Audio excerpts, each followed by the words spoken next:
വിലയിരുത്താൻ മാത്രമുള്ള സമയമായിട്ടില്ലല്ലോ. ഒരുപാട് വിവരങ്ങൾ ഇനി കിട്ടേണ്ടതുണ്ട്. ഇപ്പം കിട്ടിയതൊക്കെ വളരെ പ്രൈമറി വിവരങ്ങൾ മാത്രമാണ്.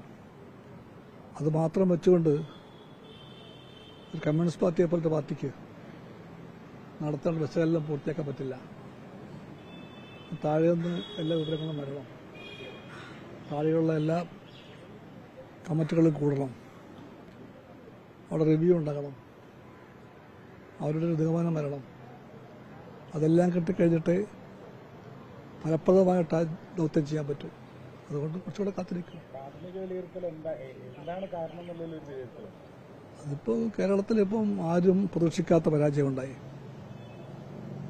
അതൊരു പരാജയം തന്നെയാണ്.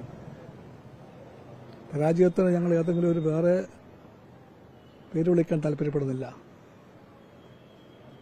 ജനങ്ങൾ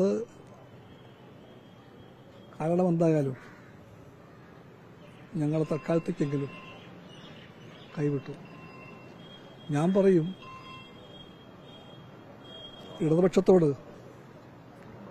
അവർ സ്നേഹപൂർവ്വം ഒരു മുന്നറിയിപ്പേകി. ഇടതുപക്ഷം തകർന്നു പോകട്ടെ എന്ന് കേരളം പറയില്ല. മുടിയട്ടെ LDF എന്നും പറയില്ല. ജനങ്ങളുടെ പ്രതീക്ഷക്കൊത്ത വിധം മുന്നോട്ട് പോകാൻ നിങ്ങൾക്കായിട്ടില്ല. നിങ്ങളുടെ ഭാഗത്ത് ചില പിഴവുകളുണ്ട്. നിങ്ങളാ പിഴവുകൾ നികത്തി കുറ്റങ്ങൾ തിരുത്തി മുന്നോട്ട് പോകാൻ സജ്ജമാകണം എന്ന് ജനങ്ങൾ പറഞ്ഞുവെന്നാണ് എനിക്ക് പറയുന്നത്. പ്രാഥമികമായിട്ട് ഇത് പ്രാഥമികം മാത്രമാണ്. അതിനങ്ങനെയാണ് ഞങ്ങൾ കാണുന്നത്. അതിനപ്പുറത്തതിൻ്റെ എല്ലാ ഡീറ്റെയിൽസും വരാതെ കൃത്യമായിട്ടെന്തെങ്കിലും പറയാൻ ഞാനും ഒരുക്കമല്ല. ഒരു ഘടകത്തിൽ ഇപ്പോൾ അത് കഴിയില്ല. ഒന്നുറപ്പാണ് ഞങ്ങൾക്ക്, ജനങ്ങളൊരു മുന്നറിയിപ്പ് ചെയ്യുകയാൽ അവഗണിക്കാൻ പാടില്ല. അതിനെ അത് ജനങ്ങളുടെ മുന്നറിയിപ്പാണ്. ഒരു കമ്മ്യൂണിസ്റ്റ് പാർട്ടിക്ക് എന്തിനേക്കാളും വലുത് ജനങ്ങളാണ്, അവരുടെ മുന്നറിയിപ്പാണ്. ആ ഗൗരവത്തോടെ ഞങ്ങളതിനെ വിനയപൂർവ്വം കാണണം, ഉൾക്കൊള്ളാൻ ശ്രമിക്കണം, അതിൻ്റെ പാഠങ്ങൾ പഠിക്കണം, തിരുത്തേണ്ടവയെ തിരുത്തണം, എന്നിട്ട് മുന്നോട്ട് പോകണം. മുന്നോട്ട് പോയേ പറ്റുള്ളൂ. ഇന്നത്തെ ഇന്ത്യൻ രാഷ്ട്രീയത്തിൻ്റെ സംഭവവികാസങ്ങളിൽ ഇടതുപക്ഷത്തിൻ്റെ സാന്നിധ്യം ഉണ്ടായേ തീരൂ. ഓരോ സാന്നിധ്യമല്ല, പർപ്പസ്ഫുള്ളായി പ്രവർത്തിക്കാൻ പറ്റിയ ലക്ഷ്യബോധമുള്ള ഇടപെടൽ ശേഷിയുള്ള പക്ഷമായി ഇടതുപക്ഷത്തിനെ മാത്രമേ പ്രതീക്ഷിക്കുള്ളൂ പാവങ്ങൾക്ക്. കാരണം മതനിരപേക്ഷതയും ജനാധിപത്യവും പൗരാവകാശങ്ങളും രാഷ്ട്രപരമാധികാരവും എല്ലാം വെല്ലുവിളിക്കപ്പെടുകയാണ്. അതിനെല്ലാം പണയം വയ്ക്കുന്ന, വിറ്റുകൊടുക്കുന്ന, തുരങ്കം വയ്ക്കുന്ന ഗവൺമെൻറ്റാണ് കേന്ദ്രം ഭരിക്കുന്നത്. ആ ഗവൺമെൻറ്റും ഇതിനെ നയിക്കുന്ന RSSും ഏറ്റവും പിന്തുണപ്പനായിട്ടുള്ള സമാജവാദത്തിൻ്റെ പുറകെ ഒരു വാലാട്ടിയെപ്പോലെ പോകുന്ന ഐഡിയോളജി അതിനുണ്ട്. ട്രംപിൻ്റെ വഴിക്കാണ് ഇന്ത്യയെ കൊണ്ടുപോകാൻ മോദിയുടെ ശ്രമം. യുദ്ധമാകട്ടെ, കൊള്ളകളാകട്ടെ, രാഷ്ട്രങ്ങളുടെ പരമാധികാരമാകട്ടെ, എല്ലാ വിഷയങ്ങളിലും സാമ്രാജ്യത്വവും ട്രംപും പറയുന്ന എല്ലാ കൽപ്പനകളെയും അനുസരിക്കുന്നൊരു ദാസനായി മോദി മാറിക്കഴിഞ്ഞു. ആ ചുറ്റുപാടിൽ ജനങ്ങൾക്ക് മേൽ പുതിയ പുതിയ ആക്രമണങ്ങളും മർദ്ദനങ്ങളും അടിച്ചമർത്തലും എല്ലാം ഉണ്ടാകുമെന്ന് വേണം കരുതാൻ.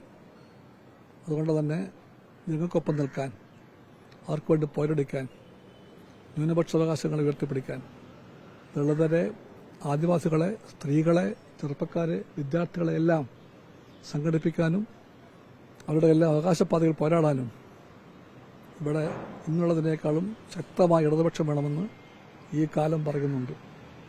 നിങ്ങളത് കേൾക്കുന്നുണ്ട്. അതോടെ ഞങ്ങൾക്കറിയാം, പാഠങ്ങൾ പഠിച്ച് ഞങ്ങൾ തിരുത്തി ശക്തിപ്പെട്ടേ തീരും. ഞങ്ങൾക്കറിയാം, ഞങ്ങൾ ആ വഴിക്ക് നീങ്ങും.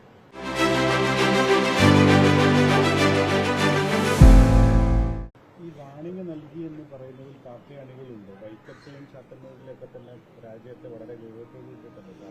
അല്ല, വൈക്കത്തും ചാത്തന്നൂരും അടക്കം പല സ്ഥലങ്ങളിലും പരിശോധിക്കുമ്പോഴത്തേക്ക് ഞങ്ങളതും നോക്കണം. ഞങ്ങളുടെ തന്നെ ബന്ധുക്കൾ, ഞങ്ങളുടെ സഖാക്കൾ എന്ത് കാരണം കൊണ്ടായാലും ഞങ്ങളെ വിട്ടുപോയിട്ടുണ്ടോ? ഒരിക്കലും ഇടതുപക്ഷം പരാജയപ്പെട്ടു കൂടാത്ത സ്ഥലങ്ങളുണ്ട് ചിലത്. അവിടെ അടക്കം പരാജയപ്പെട്ടു. അല്ലെങ്കിൽ ഇപ്പോൾ ഉണ്ടായ വല്ല പരാജയം ഉണ്ടാവില്ല. CPM പോലൊരു പാർട്ടി അതൊരു പ്രധാനപ്പെട്ട പാർട്ടിയാണ് ഞങ്ങൾക്ക്. അതൊരു ഇടതുപക്ഷ പാർട്ടിയാണ്, ഞങ്ങളുടെ ഏറ്റവും അടുത്ത പാർട്ടിയാണത്. ആ പാർട്ടിയുടെ ചേരി വിട്ട് വലതുപക്ഷ ഭാഗത്തേക്ക് പോയ 3 പേർ ജയിച്ചിരിക്കുന്നു. ചെറിയ കാര്യമല്ല അത്. അതൊരു മുന്നറിയിപ്പാണ് ഞങ്ങൾക്ക്. അത് CPM മാത്രം. ഇപ്പോൾ ഞങ്ങളുടെ പാർട്ടിയിൽ നിന്ന് 2 പേര് BJP ചേർത്തിരിക്കുന്നു. CPI പറയുമ്പോൾ ഞങ്ങളുടെ വീഴ്ച ഞങ്ങൾ ചെറുതായി കാണില്ല, ഞങ്ങൾ കുറവുകളെ മൂടി വയ്ക്കില്ല. കമ്മ്യൂണിസ്റ്റ് പാർട്ടി വിട്ട് BJPയിലേക്ക് പോയവരെ പറ്റി വിളിക്കാൻ വേറെ പേരില്ല. ആ പേര് വർഗ വഞ്ചകരെന്നാണ്. പക്ഷെ അങ്ങനെയുള്ളവർ ഞങ്ങളുടെ പാർട്ടിക്കകത്തും ഉണ്ടായിട്ടുണ്ട്. അതേപ്പറ്റി ഞങ്ങൾ പഠിക്കണം. അതെല്ലാ പരാജയങ്ങൾക്ക് ഗൗരവമുണ്ട്. പക്ഷെ കമ്മ്യൂണിസ്റ്റുകാർക്ക് പരാജയത്തിന് മുമ്പ് നിൽക്കുമ്പോഴത്തേക്കും അതിൻ്റെ കാരണങ്ങൾ കണ്ടെത്താനും തിരുത്താനും മുന്നോട്ട് പോകാനും കടമയുണ്ട്. പക്ഷേ അവർ കളം വിട്ടൊഴിഞ്ഞു പോകാൻ പാടില്ല. ഭീരുക്കളെ പോലെ നിലവിളിക്കാൻ പാടില്ല. അവർ ശത്രുവിൻ്റെ വാദങ്ങൾ ഏറ്റുപിടിക്കാനും പാടില്ല. പ്രസ്ഥാനം തന്നെയാണ് ശരി, പ്രസ്ഥാനമാണ് ഭാവി. അതുകൊണ്ട് LDF അല്ലാതെ വേറൊരു പോംവഴിയില്ല.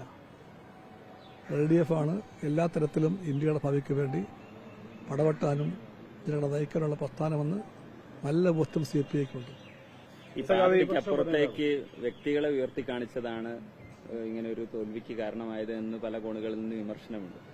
പ്രത്യേകിച്ച് CPM കൂടെ ഉദ്ദേശിച്ചിട്ടാണ് അത്തരത്തിലേക്കുള്ള വിലയിരുത്തലുകൾ. കമ്മ്യൂണിസ്റ്റ് പാർട്ടി പഠിച്ച പല പാഠങ്ങൾ, ലോകത്തിന്റെ തന്നെ അനുഭവത്തിൽ പഠിച്ച പാഠങ്ങൾ ഒന്നതാണ്. വ്യക്തിപൂജയെ കമ്മ്യൂണിസ്റ്റ് പാർട്ടി ഒരു മാർഗമായോ നയമായിട്ടോ ഉൾക്കൊള്ളാൻ പാടില്ല. അതൊരു പിഴവാണ്. വ്യക്തിപൂജയുടെ പ്രവണത ഉണ്ടായിട്ടുണ്ടെങ്കിൽ തെറ്റാണത്. ഉണ്ടായിട്ടുണ്ടെങ്കിൽ തെറ്റാണത്. അത് ഉചിതമായ സമയത്ത് ചർച്ചയ്ക്ക് വന്നോ? അതല്ല ഇപ്പം പറയാൻ പറ്റില്ലല്ലോ. അത് ബന്ധപ്പെട്ട എല്ലാ പാർട്ടികളും മുന്നണിയൊക്കെ യഥാസമയത്ത് ഇനി ചർച്ച ചെയ്യും. ആ ചർച്ച പൂർത്തിയായിട്ടില്ല.